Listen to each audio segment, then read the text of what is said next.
This is the John Huff Podcast, and today, kids, we are running just a little game, all right? We're going to find out who's got their ears on out there. Ears on out there is CB radio lingo, all right? CB meaning Citizens Band Radio. And these are radio frequencies that were made accessible to the public for public use way back in the day. Now, of course, we immediately associate CB radio with truckers. But there's a whole world out there of CB radio enthusiasts, and my old pal James was one of them. And so the little bit of CB lingo I know thanks to James, all right? And to say, have you got your ears on out there, or have you got your ears up out there, is to broadcast into the CB universe looking to see if anybody's listening. So you would pick up CB, you'd say, Breaker 19, Breaker 19, anybody got your ears on out there? Breaker 19 being channel 19, and channel 19, channel 19, frequency 19 is the one most used by truckers. So you're a goony kid in your friend's basement and you want to get a CB dialogue going. You would flip to channel 19, you would say, Breaker 19, anybody got your ears on out there, saying, hey, channel 19, anybody listening? And you would hear a response from other CB people in your city, other enthusiasts, and, if it was a small enough market, you got to know who some of these people were. A little friend community, predating chat rooms, I suppose. But once in a while, there'd be a crackly sound, and you would hear, go ahead, or you would hear copy, and that might be a trucker who was coming through town. So you'd say, Breaker 19, anybody got your ears on out there? This is your humble host. And you might hear, go ahead, humble host. And you would begin a conversation. You'd say, what's your 20? Hey, what's your 20 out there? And you would adopt, at a certain point, the accent, even though you're from southwestern Ontario and not the deep south. So what's your 20 out there? What's your 20 meaning, what's your location? Where are you? Or what's your handle? Meaning, what's your name? CB lingo. But what I started with was, anybody got your ears on out there? Anybody got your ears up out there? Because the last time that I ran the abbreviated intro, I think the one and only time I ran the abbreviated intro, it caused an enormous firestorm, an enormous backlash of protest from the faithful who demanded to hear the full intro music. And so I'm floating the abbreviated intro again this week, just to see if anybody's got their ears on out there. And we'll see if there's a backlash or not, or if anybody's paying attention, or if it's kind of over and out. I don't know. Anybody got your ears on out there? We will find out. So last weekend, I went to a speakeasy. Speakeasies are a thing again, kids. Speakeasies are this newish hipster thing that's going on right now. Now, I've talked about speakeasies before, okay? Go back to episode number 130, Flappers, Whappers, and Maren Morris.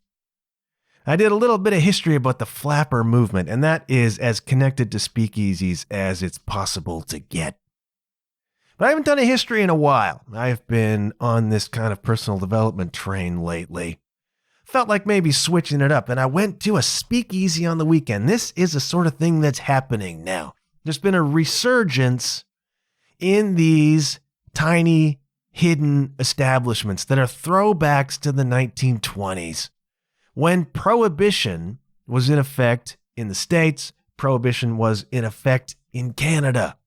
And while I talked about the flappers, I didn't really get too much into Prohibition and the temperance movement. And as I'm sitting in this little speakeasy, this tiny little hidden establishment in a neighborhood in the city, behind a nondescript door, where you kind of knock and in you go, and it seats about 15 people. And there's a little bar there, and there's people, and it's a complete throwback, and I love these complete throwbacks. As you know, I get nostalgic for eras that I did not experience. And I had this amazing experience a couple years ago during COVID when I went to the drive-in movie.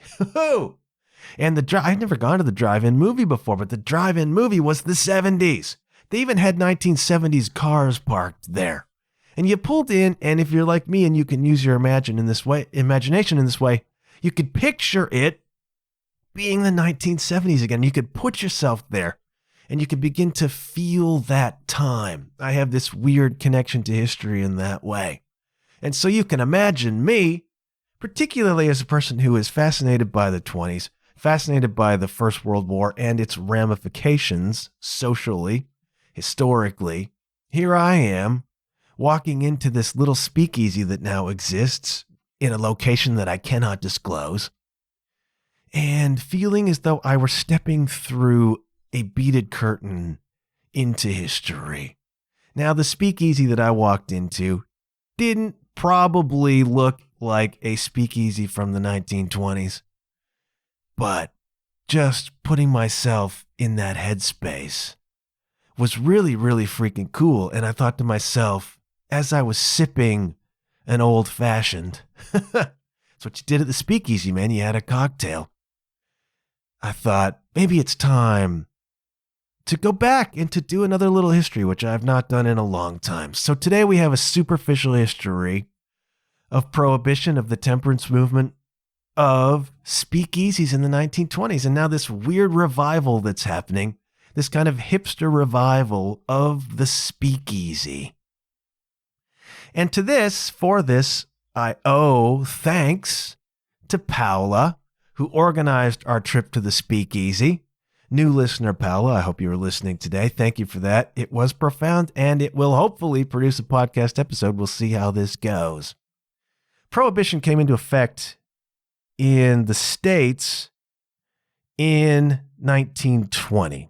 All right. This was the 18th Amendment to the American Constitution, ratified in 1919, put into effect in 1920. It was the culmination of what was called the temperance movement. This was a social movement aimed at tempering, thus temperance, tempering the consumption of alcohol. And it dates way, way, way, way, way back, like 1700s, okay? Now, back in those days, as America was being quote-unquote founded, settled, we will say, by Europeans, wasn't a whole lot of access to alcohol. There was some, but not a whole lot. But there came a point in time when American farmers began to realize that all of this grain they were producing, this barley, this wheat, all of this corn, could be turned into alcohol and sold for really, really nice profits, okay? And it doesn't take long for any enterprising individual to recognize opportunities to make a profit and to go for it, as we will see down the line. The reality is, as Chris Rock so eloquently put it, people want to get high. People now want to get high. People then wanted to get high. There was not a huge market for alcohol. There was not a huge availability of alcohol at a certain point in the past. Farmers began to realize they could make alcohol and make a lot of money with it, and it was unregulated. We're talking 1700s here, okay? Then you flash forward, and there's an enormous appetite for alcohol in the States, especially as in the 1800s, the Industrial Revolution really begins to kick in. And suddenly you've got people who are moving into cities from rural communities to work in factories to earn a wage. You've got people coming by the tens of thousands from Europe and other parts of the world to find their way in America. They are leaving societies where the opportunities just aren't there in the way that they are there, at least theoretically, in America. And so people are coming in droves from other parts of the world to move to America, to move to Canada, to move into these cities. And cities begin to expand very, very, very rapidly. Flood of immigrants, flood of people from maybe depressed rural areas looking for a new opportunity, looking for a wage. And so they crowd into these cities where factories are, where opportunities are. And these cities are an absolute living nightmare for most of them. If you're wealthy, if you live over on Holiday Lane, you're probably doing just fine. If you own the factories, comrades, if you own the means of production, or if you're supervising the means of production, you're fine. But for the mass of people, these cities are a freaking nightmare, okay? And this fuels the consumption of alcohol on a social level, but also on a practical level. Because if you can imagine, if you've ever seen footage of cities in the 1800s, cities even in the early 1900s, you got livestock walking through the streets. There's animals everywhere. There's horses, there's chickens, there's cows. And there's no sewage system, or if there is, it's a rudimental open sewage system.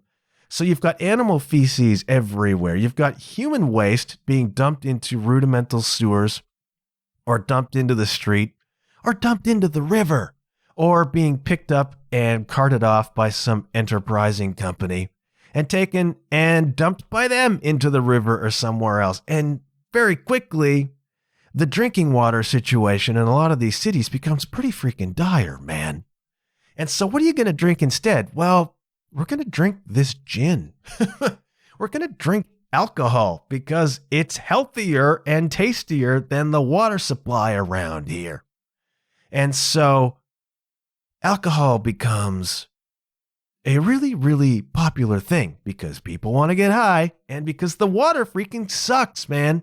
As far back as the 1700s, you've got groups of people, typically the church, typically actually women's movements, looking at all of this consumption of alcohol and looking at what's going on in the cities and beginning to blame alcohol for a lot of the ills of society. Now, this remains today. It's no secret to any of us that overconsumption of alcohol makes people into freaking idiots. And so it was back then. And so if you are a clergy person, an evangelical person, and the rise of evangelicism in the States begins to happen in this time too, and you're looking around and you're seeing in the cities, you're seeing poverty, violence, crime, depravity, sexual immorality, all of these things, and you need a common denominator for that. You begin to look at alcohol as one of the primary drivers of these ills of society.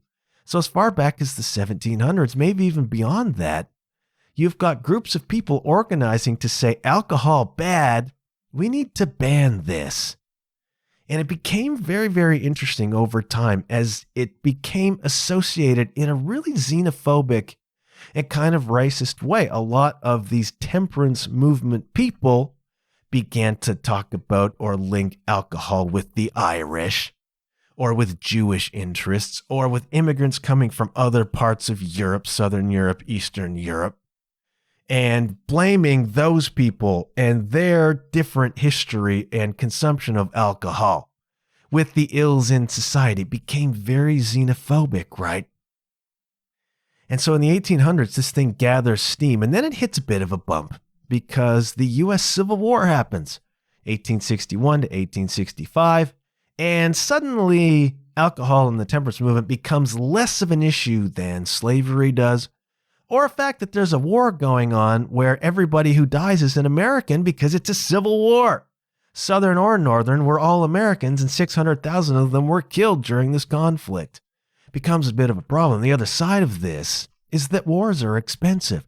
And one of the ways in which both governments, North and South, were raising money to fund this war effort was alcohol sales, man. You can make a lot of money selling alcohol, again, as we will see down the line. So the war takes a bit of a bite out of the temperance movement. But after the war is over, the American South is going through Reconstruction, which was an enormously difficult period of time where the economy was changed, where the South had to be rebuilt and reintegrated. Very, very rough, very difficult time. Still leaves scars today. But the temperance movement begins to pick up again. And this thing becomes driven by an organization called the Anti-Saloon League, the ASL, which described itself as, quote, the church in action against the saloon. These were Protestant denominations primarily, with a little bit of help from some of the different dioceses of the Catholic Church in America. But they were very slick, the ASL, at communication, at advertising. And so they began to be very good at planting this idea that alcohol causes sexual immorality, violence, poverty. And it makes, this is a great appeal, again, to the owners of the means of production. The argument was that alcohol makes your workers less productive, makes them unreliable, makes them sick. We want the most productive workers. And if they're drunk all the freaking time, they're going to miss their shift. They're not going to work well. And it's not going to be good for the bottom freaking line, man. And it appealed, this temperance movement, in some ways, to the owners of these places for that reason. And so there becomes a gathering momentum into the early 1900s of these temperance ideas. And there were areas in the States, there were municipalities in the States which enacted local prohibitions. This happened in Canada as well. There was a provision in the Canadian law, the Canada Temperance Act of 1878, which gave local governments the option through referendum of going dry, as they said, staying wet or going dry. A lot of communities went dry long before the 20s. And it was partly to do with all of this stuff we're talking about. It's interesting. You know, I read a really, really cool quote and a relevant quote talking about, in the context of alcohol, making, quote, public policy of private morality. Does that sound in any way relevant today? The government interfering in the private lives of its citizens, but this was being driven by churches, the evangelical movement, what we would now probably call the Christian right. And we see this happening again and again and again now. And a lot of this was driven by the women's movement, because the women's movement saw alcohol as a threat to families, saw alcohol as a threat to men, and therefore a threat to women. So the women's movement drove a lot of this too. We had churches, we had the women's movement pushing this narrative of the ills of society being driven by alcohol consumption. And they weren't necessarily wrong. We have seen what excessive consumption of alcohol can do. How many stories begin with, I had a little bit too much to drink that day. And we know how addictive it can be. And we know that alcohol can be a destructive presence in a lot of people's lives, right? That is not new, and they were not necessarily wrong. Problem is, most people don't want to be told by anybody else how to live and what to do. And so this conflict existed from the earliest days of the temperance movement between people who wanted to impose their belief system and their ideas on the general public, and members of the general public who did not want their lives dictated by other people and their beliefs. Still exists today as we watch the Christian right at work in the Republican Party. And I don't want to go into the politics of all this stuff. I just see the correlations, and we see a lot of the same sort of complaints happening now. Relevant indeed to our time. But in the early 1900s, the temperance movement is beginning to gather some steam. And there comes a perfect convergence of circumstances to drive this thing into full prohibition. And that comes courtesy of the First World War for a couple of reasons. Big one is that, again, I said there is a xenophobic element to this, where they began to associate alcohol with different ethnic groups, like, as I said, the Irish, Jewish people, whatever. I'm not making that up. It's out there. Who is the great enemy in the First World War? Well, if you're America, if you're Canada, the great enemy is Germany. And that's a problem because something like 1/10 of the U.S. population in those days listed German as their first spoken language. There were a ton millions of Germans living in the USA that had immigrated there, set up lives there, and a lot of them were the people who were brewing alcohol, distilling alcohol in the States. There was a huge German population, which until 1917, when the States actually joined the First World War, were perhaps viewed with some suspicion but free to let live. But once the Americans entered the war, all of a sudden, public enemy number one became Germany.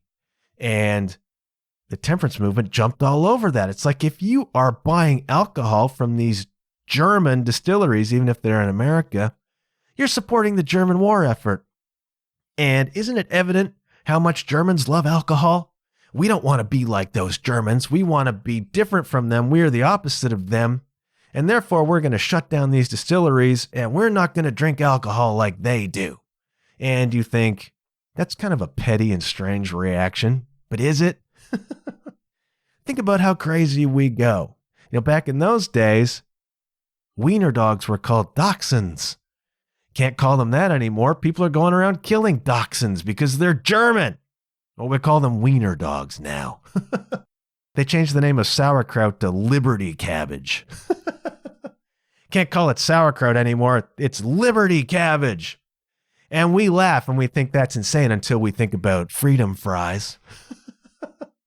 Can't call them French fries anymore. They didn't support our war in Iraq. They're freedom fries. The pettiness and the silliness runs throughout human freaking history, okay? And if you think that's solely an American thing, if you think Canadians would not stoop to that, I suggest you go and question whether you have visited or lived in Berlin, Ontario. Better known to you and me as Kitchener, Ontario. Oh, that's right, kids. Kitchener was Berlin, at least until the First World War. Can't call it Berlin anymore. It's Kitchener now. Kitchener's Army, City of Kitchener. None of us is above this pettiness, okay? But it offers a wonderful opportunity to the temperance movement. We're anti-German. We're shutting down these German distilleries that are secretly funding the German war effort, and we're not like them. And the other side of it was another sort of patriotic level, which is our grain, our wheat, our barley, should not be used for creating alcohol. It should be used to feed the troops. Drinking alcohol is an unpatriotic act. Drinking alcohol reduces the effectiveness of our frontline troops, the strength of our army, and that argument held in Canada as well. Canada passed a federal prohibition law in 1919 for largely the same reason. We need to support our troops. We need to direct our resources into, even though the war effort was over at that point, the momentum had come from that. It's unpatriotic to drink. It's rationing. We need to use these resources for the troops and for the war effort. And so all of that adds up to, in America, 1919, they ratify the 18th Amendment, which bans the production and sale of alcohol. Now, importantly, it does not ban the consumption of alcohol. And so people were allowed to consume alcohol in their homes, but where are they going to get it from? Where are they going to get it from? That became the thing. We'll stop them drinking by limiting their access to it. But the funny thing is, everybody was allowed to make their own wine. And one of the unintended consequences of this Prohibition Act was that the California grape growing and wine industry exploded. Hundreds of thousands of hectares of grapes were planted to feed this market of people making their own wine at home. And they were allowed to make something to the effect of 1,000 bottles per family or something like that a year. And so people had all this freaking wine, but there was prohibition. It was very, very strange what was allowed to happen and what wasn't allowed to happen. But fundamentally, the point was you could not make or distribute alcohol in the States. And this came into effect in 1920. And what happens, kids?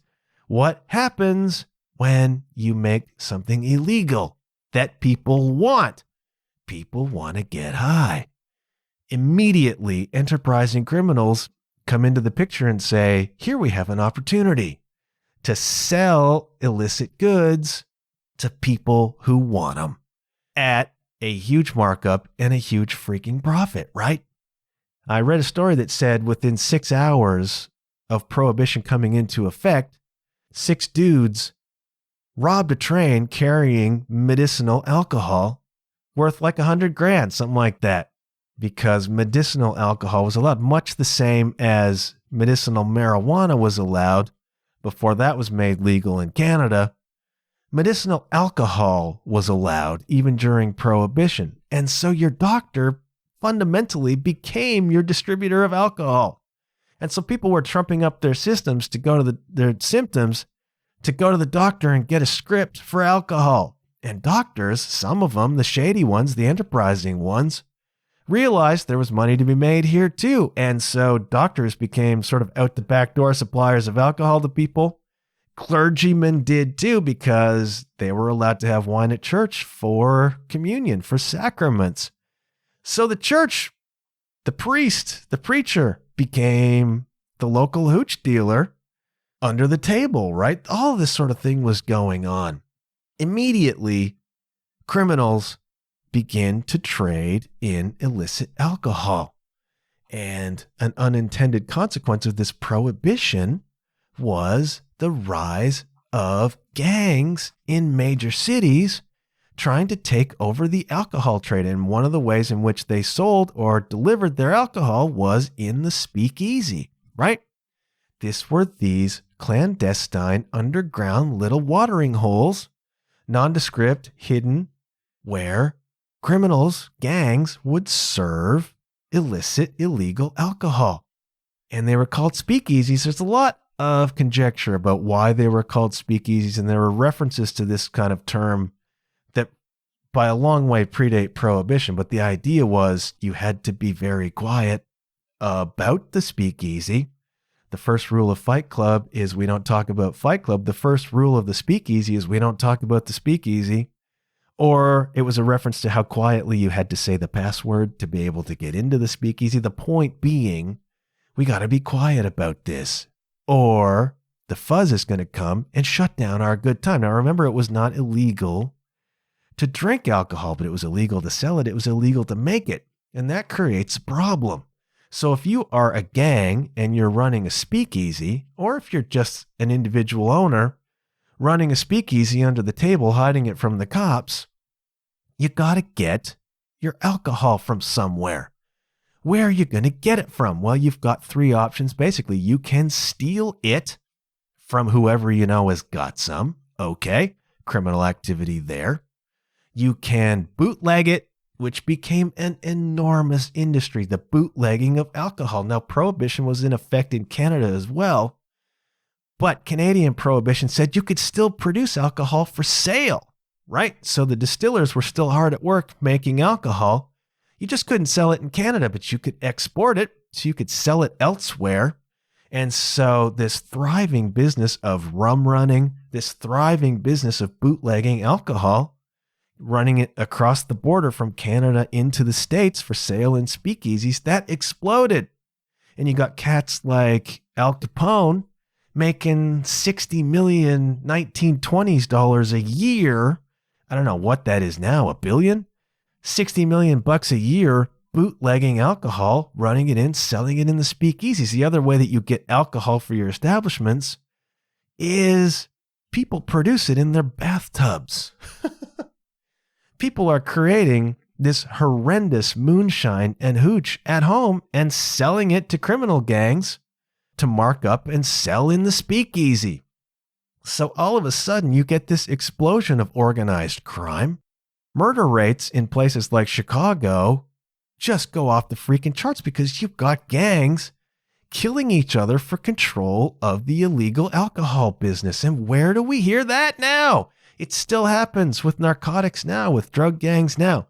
Same freaking deal. Anything you make illegal will inspire this rise of crime to control the illicit trade of it.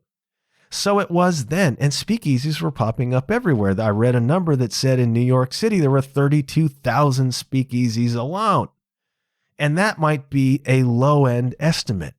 And so this becomes part of the culture, and it's illegal, but there are not enough police officers dedicated to the problem of illegal alcohol sales. And so you risk it. You just take the chance. And so there's all these clubs competing for business. And one of the ways in which you do that is you got to offer something beyond alcohol to get people into your club. So you hire a band. It's the roaring freaking 20s, man. Suddenly, you're hiring bands to come into your speakeasy to draw people in.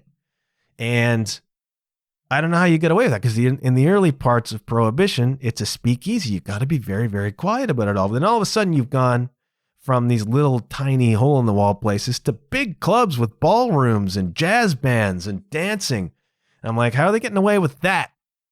I can't say I wasn't there. Part of me wishes I had that psychic ability to go back in time and see it. I know people who have that ability. I don't. Became big business drawing folks into your speakeasy. And you needed bands to do that. And so this is the rise of jazz culture. This is the rise of dance clubs, ballrooms, all of this stuff that we still enjoy today. Bands playing at bars to bring people in so they can sell the freaking alcohol. Problem is, a lot of that homemade hooch is toxic. They did it wrong, and it's got methanol in it, and it freaking kills people. This is a dicey game, man. And the other consequence of that is that some of this alcohol is so freaking bad that it's undrinkable. And so you've got to start mixing it with stuff. And this creates a lot of what we now recognize as your classic cocktails. We got to put some bitters in that, some fruit juice. We got to mix it with something, some freaking absinthe. I don't know what. Curacao. This is the rise of cocktail culture, right?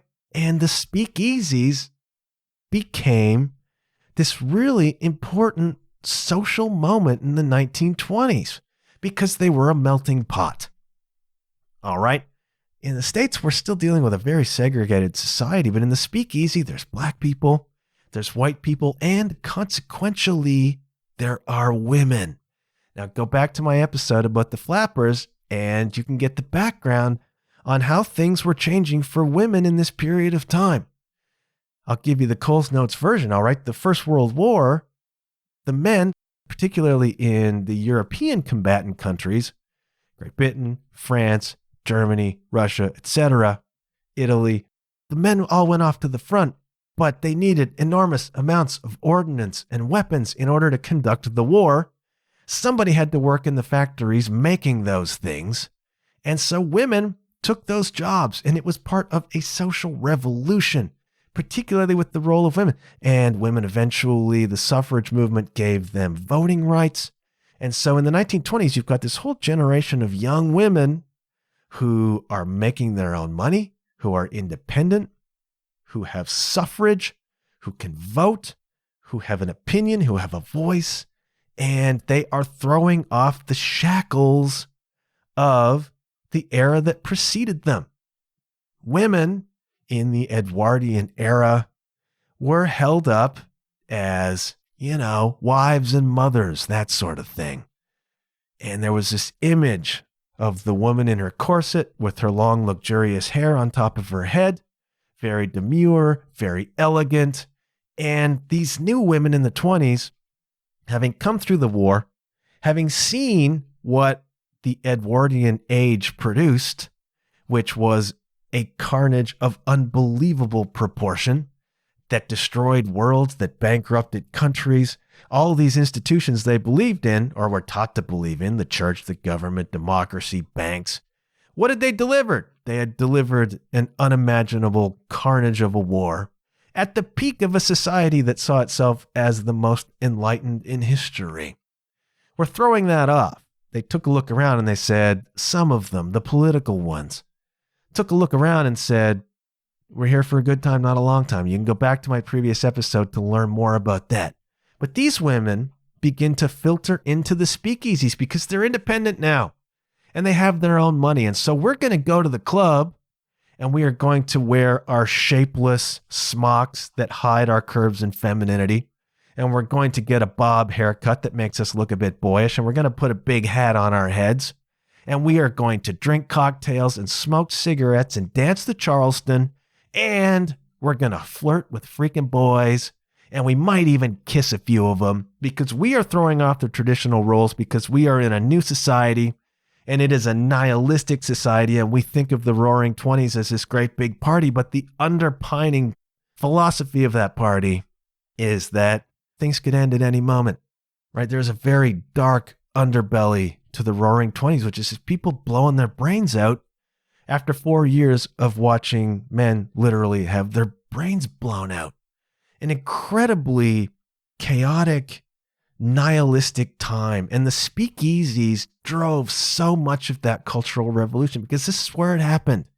This is where the jazz happened. This is where women began to take on these different, quote unquote, immoral roles and to throw off the shackles of the trad wife, you know.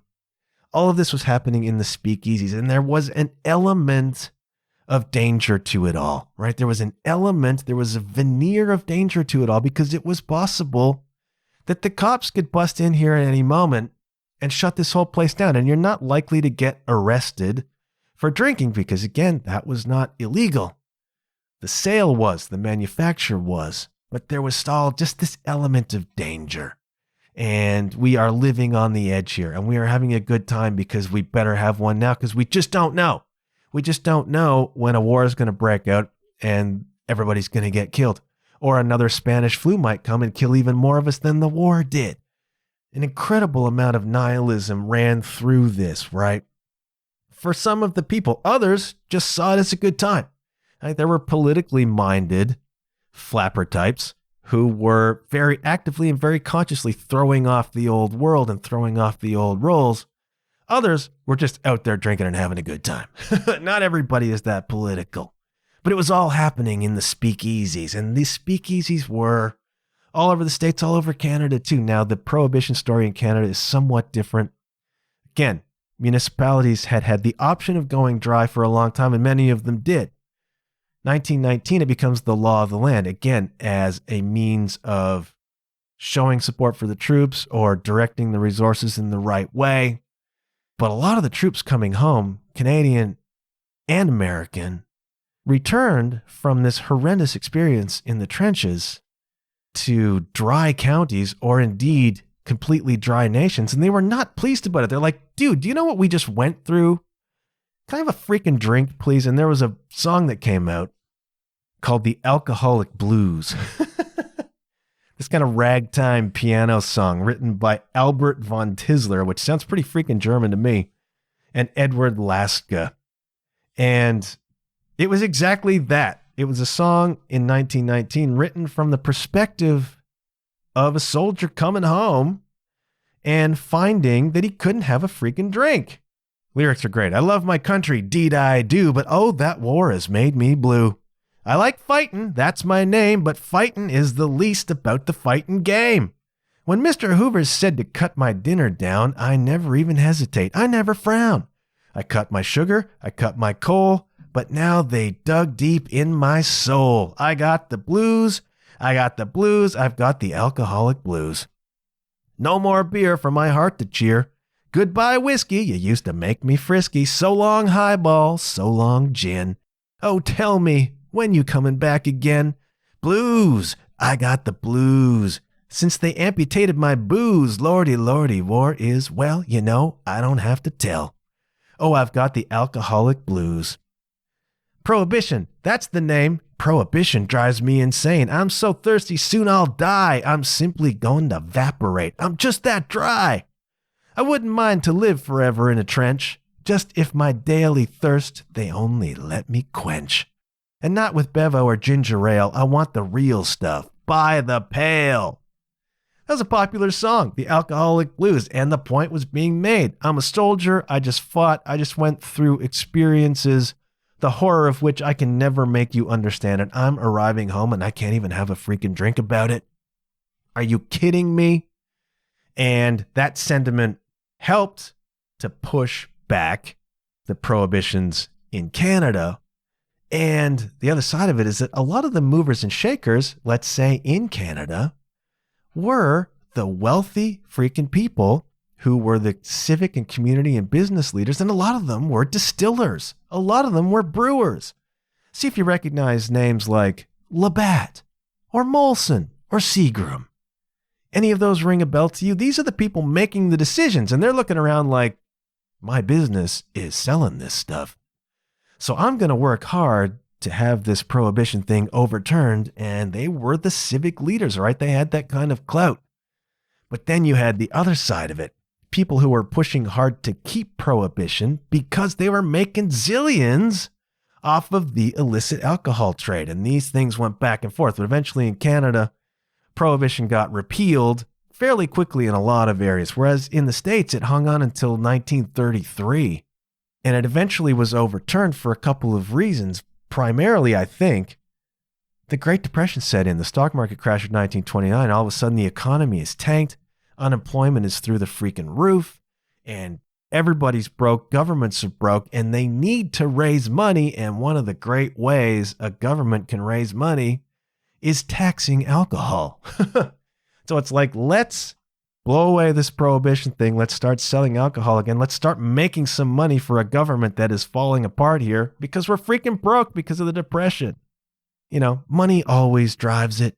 Money always drives it, kids. The speakeasies were such an important and vital arena for social change. So much came out of those drinking establishments.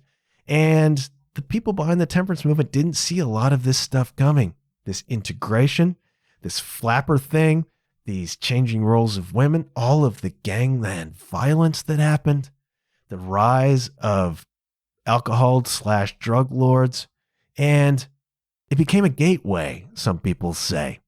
For organized crime, alcohol became the gateway, and soon they were into gambling, they were into prostitution, they were into racketeering, into all the stuff that still exists today. A lot of this stuff finds its roots in the 1920s, finds its roots in the speakeasies, where people sold this alcohol that they got illicitly, and they made gobs and gobs and gobs of money off it, man.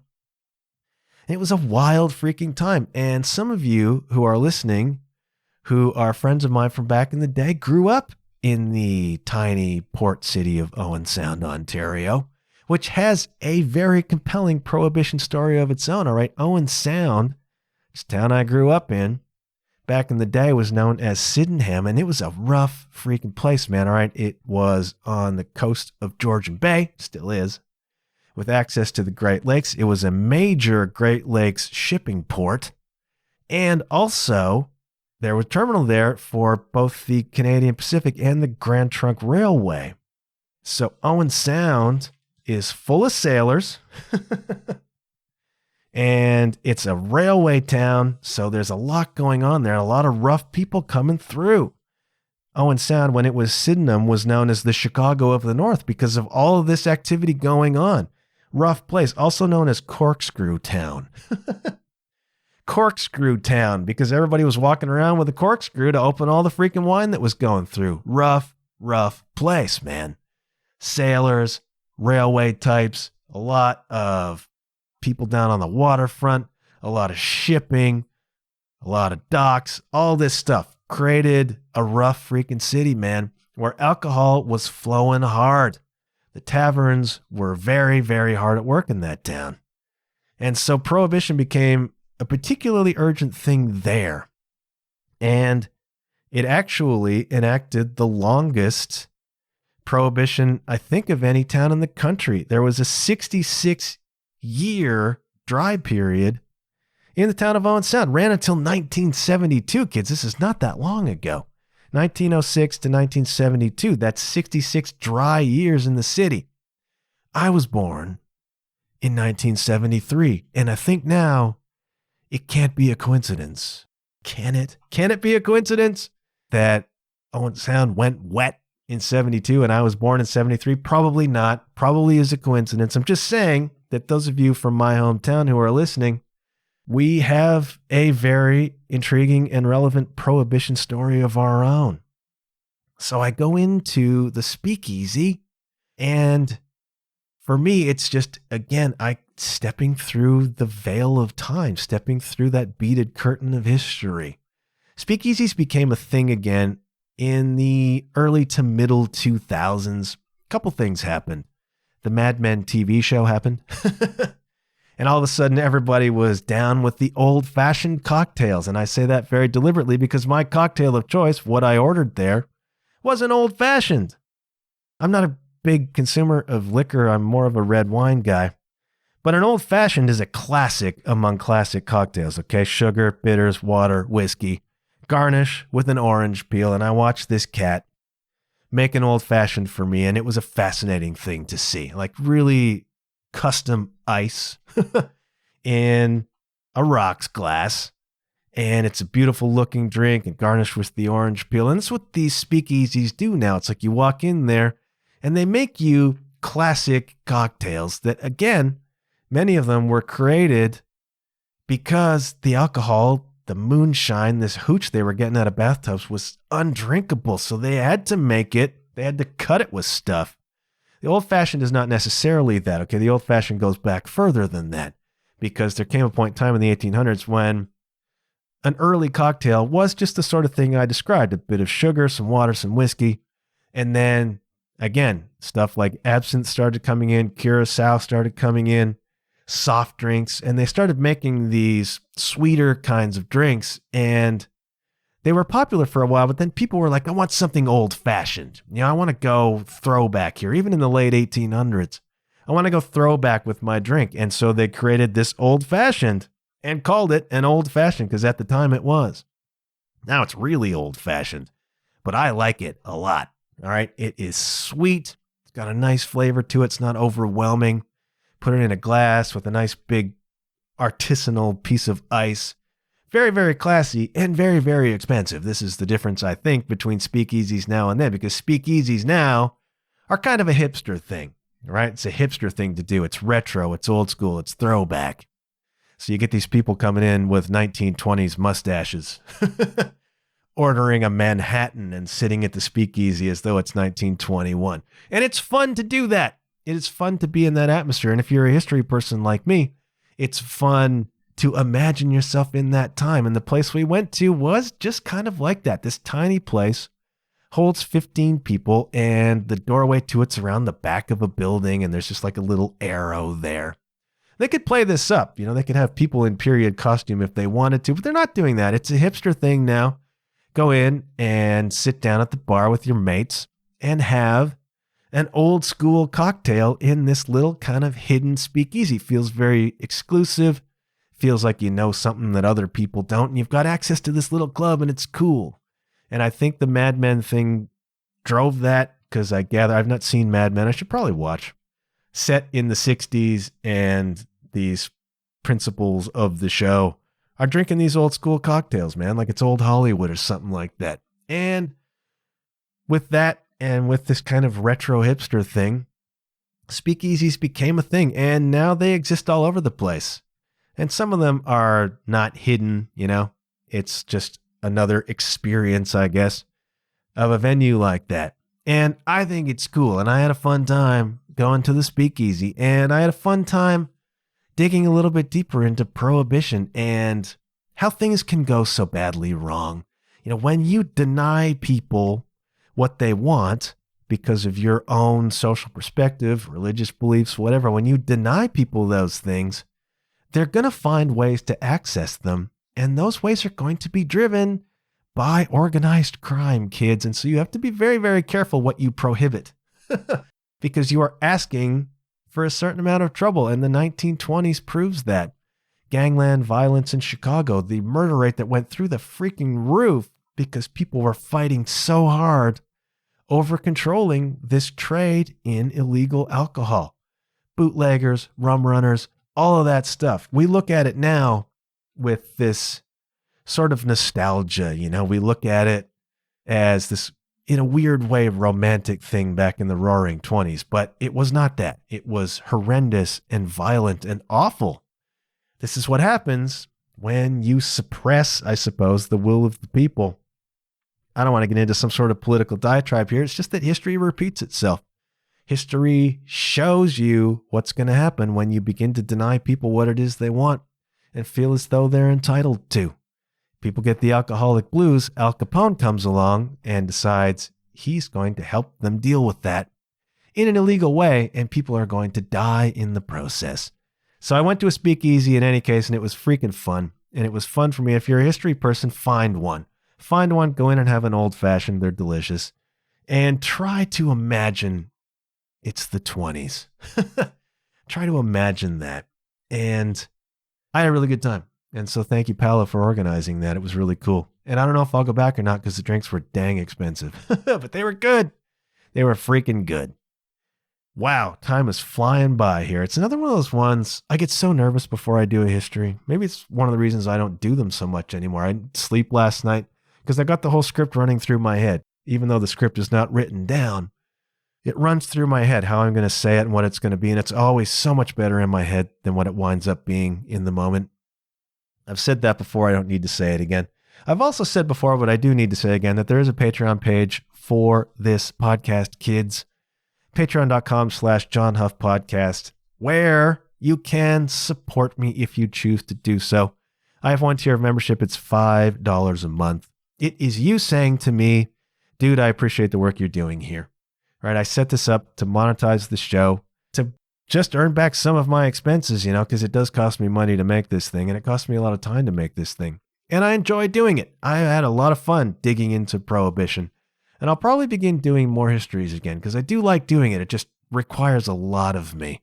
And I'm always a little bit antsy because I don't want to get the history wrong, right? I do not want to feed you wrong history. So I call them superficial partly for that reason, because it's just hedging a little bit. I try to present legit history to you, and I get nervous when I might be getting it wrong. And the histories take a lot. Anyways, I get a little bit nervous and I hardly sleep before I do one, but I did. And I might do more because I do enjoy doing them. And I think some of you enjoy hearing them. So let me know, all right? Let me know if you want more of this style of podcast, or if you enjoy what I've been doing otherwise lately. Let me know. Let me know what you like. Let me know what appeals to you as a listener. In any case, I don't want to fill this thing with ads. Ads drive me crazy. Again, I was watching TV last night, trying to unwind. And you're watching a show and it cuts to commercial and it just takes for freaking ever, man. So many ads. And I run across podcasts that do that too. And it's like they talk for 5 minutes and then it's 3 minutes of ads, 5 minutes, 3 minutes of ads. And I'm out. I'm freaking out. I just can't do it. And I don't want to do that to you. All right. So I set up the Patreon for that reason. So patreon.com/John Huff Podcast. If you're getting something from this, if you're being entertained, educated, inspired, learning about new music, if you're getting something that just warms your cockles out of this, if you're listening to this and thinking it's worthwhile to you, please consider supporting on Patreon. You can also get merch, john-huff.com/shop, t-shirts, mugs, etc. All of that helps me, okay? All of that helps me keep this going because it does cost me to do it. Don't worry about that. That's fine. Please share the episodes. Just please tell a friend. I feel as though I don't need to do the plug anymore because everybody who's listening has heard it so many times. But every now and again, there's a new listener. New listener, welcome. If you've made it this far, maybe you're enjoying it. If so, please tell your friends. All right, just please tell your friends that this podcast exists. Share my little teasers, share the episodes. All of that is a free way to help. And leaving ratings and reviews is also a free way to help the show. If you do not want to patronize, that's fine. Do me a solid. Please share the episodes. All right, john-huff.com, patreon.com/John Huff Podcast. I listened to a bunch of new music this week. Nothing really jumped out at me, so I'm going to go a little bit old school, okay? With relevance to the subject matter. There's a band ostensibly from the UK, although members I think come from all over the place, called the Temperance Movement. Do you know the Temperance Movement? This is a rock and roll band in the style of, let's say, Sheepdogs or Rival Sons or Monster Truck. Had a thing going in the teens. Released a couple records, a few records actually. Good records. And they were big in Europe, like played a lot of big festivals. I'm not sure. I think they're still around in name. I'm not sure how active they are. Temperance Movement is a really, really good band. Just a good, straight up rock and roll band, all right? You can find links to AC/DC. That sort of street level, gritty rock and roll, great singer, really good songs. And they're called the Temperance Movement. And how freaking relevant is that? And maybe you haven't listened to them and you should. So I'm recommending you check out the Temperance Movement. And they came into my awareness because when I was in Hearts, we opened for them. And how synchronistic is this? We opened for them at a joint called Rum Runners. Ho-ho! The Temperance Movement at Rum Runners. It's like the episode writes itself.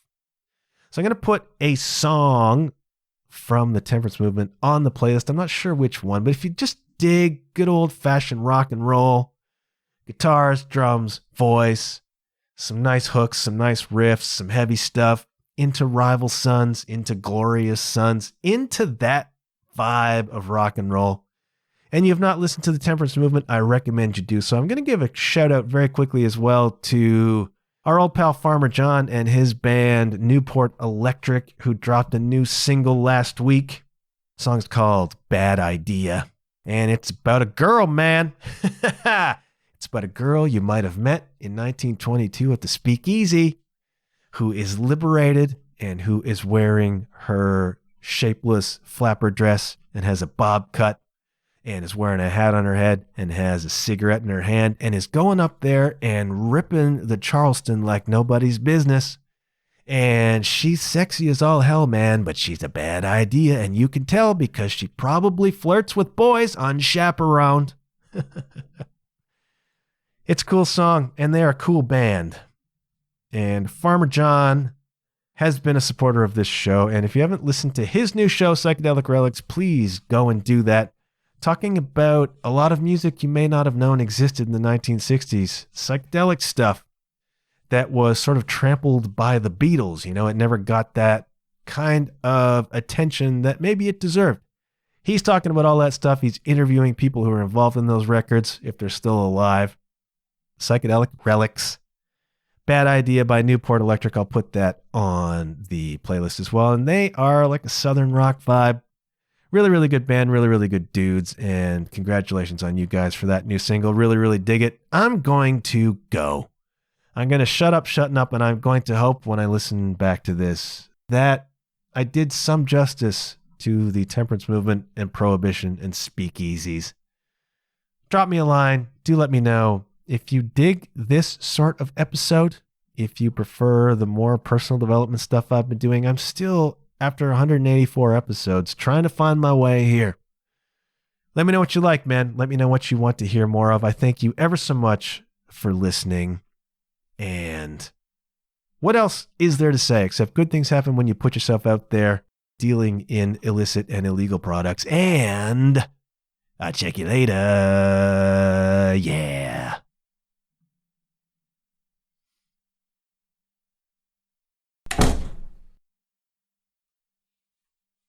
I literally have nothing to say or sing here. This is the empty Easter egg. Copy that, driver. Whew.